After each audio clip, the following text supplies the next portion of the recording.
Here's the punctuated version of the text you provided. Rarely would a monster of physical science take steps to upset a thought held to be undeniable by ages of physicists. Well, that might be the destiny of the renowned Penrose peculiarity hypothesis, if we are to trust a new paper by Roy Kerr. Quick version. The horrible peculiarity at the core of the dark opening might be no more. 200 or 300 years back, Isaac Newton sorted out how gravity works. Unexpectedly, a ton of puzzling things seemed okay, from the reason apples tumbled from trees to the majority of the planets and the stars. Yet, the disclosure likewise birthed a new and more peculiar secret. It alluded to the probability that the gravity of a sufficiently thick object could deliver an event horizon or a surface of no escape, ready to keep hostage light itself.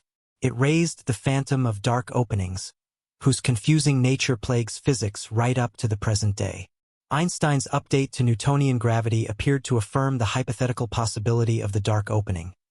Furthermore, it likewise uncovered something considerably more trying for physics: the first answer to the situations of general relativity. The Schwarz-Safeguard arrangement indicated that at the actual focus of the dark opening, there is a peculiarity at this theoretical place of limitless thickness and boundless gravity. General relativity comes into horrible clash with quantum mechanics at the size scale of the peculiarity. Our two incomparable hypotheses of the actual world demonstrated themselves commonly contradictory.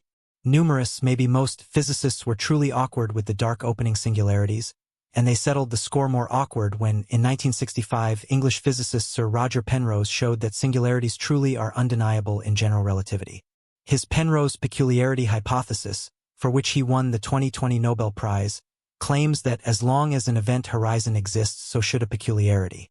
Maybe the most significant ramifications of the peculiarity hypothesis is to show that general relativity truly is in principle struggle with quantum mechanics. Assuming that is the case, then, at that point, the main salvation from the peculiarity of the peculiarity is some more noteworthy theory consolidating quantum mechanics and general relativity, in which the peculiarity will vanish away as though it were only the awful dream of uninformed 20th century physics.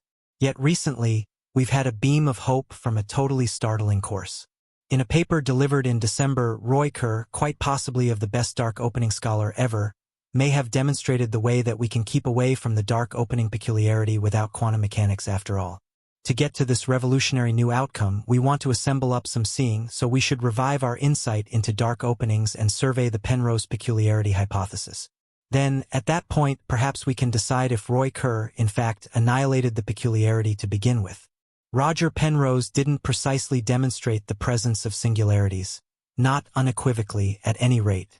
He showed that spacetime paths should end inside a dark opening.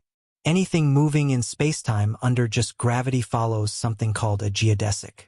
This is a path through spacetime that limits the joined spatial and transient distance traveled. Before the Penrose peculiarity hypothesis, it was for the most part held that geodesics had no end. An object could go along a section of a geodesic. For instance, a ball being tossed on a parabola, yet the geodesic itself can be followed both in reverse and forwards. Past the ball's direction, forward perpetually into the growing universe, or in reverse to the start of the universe. Roger Penrose showed that inside a dark opening, geodesics need to join at the middle and end there. When spacetime concedes geodesics which don't continue everlastingly, we say the spacetime is geodesically inadequate. You can envision geodesics as the matrix lines of spacetime forming a smooth, if sometimes very distorted, texture on which the laws of physics work pleasantly. Geodesic inadequacy implies there are squeezed-off districts where boundless qualities show up and the laws of physics break down. So the contention of Penrose was that geodesic inadequacy implies a peculiarity. However, Kerr has an issue with the contention, and it relies upon a subtle understanding of geodesic inadequacy. So we should dig a bit deeper. When Penrose said a geodesic caught by a dark opening finishes at the dark opening place, he implied something unmistakable numerically. He meant that the geodesic boundary is limited, so the numerical variable we use to portray the advancement of something along a geodesic ends, like how your latitude ends if you go toward the South Pole. You can't go further south once your south is maxed out.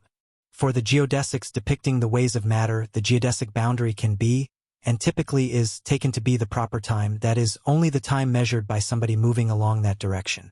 So if the boundary for matter geodesics is limited, That would suggest a peculiarity since there's no method for following a progression of time through it.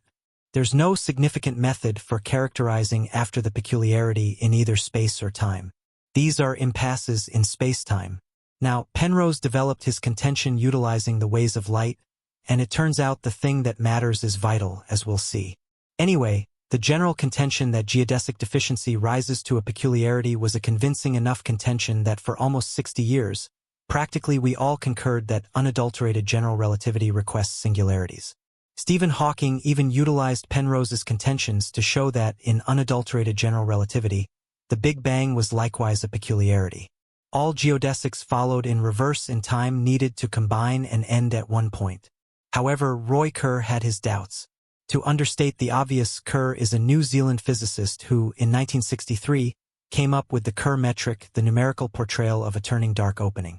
This was the subsequent dark opening arrangement to the Einstein conditions to be found, 47 years after Karl Schwarzschild's arrangement, and that one just portrays the a lot less complex instance of a non-pivoting dark opening. Now we have great motivation to accept that basically all genuine dark openings have some revolution, so the Kerr arrangement is somewhat of no joking matter. As is Roy Kerr. Kerr fervently disagrees that singularities exist, nor even that the Penrose peculiarity hypothesis has anything to say about their reality. How about we at long last get to the core of his complaint? So I let you know that geodesic inadequacy has been interpreted as meaning that spacetime paths end, which in turn has been interpreted as meaning that singularities are genuine. Yet there's a catch to this contention. Penrose developed his contention, utilizing a specific kind of geodesic, the invalid geodesic. These are the spacetime ways gone by massless light objects. An invalid geodesic addresses the briefest way between two focuses in bended space. Okay, so what's the significance here? For an invalid geodesic to end, it implies its geodesic boundary must be limited and not increment always. In that frame of mind of enormous particles, we utilize proper time to follow these customary geodesics. Yet things going at the speed of light don't experience time. Their clocks remain frozen. So legitimate time doesn't increment along an invalid geodesic. To depict the geodesic movement of light, we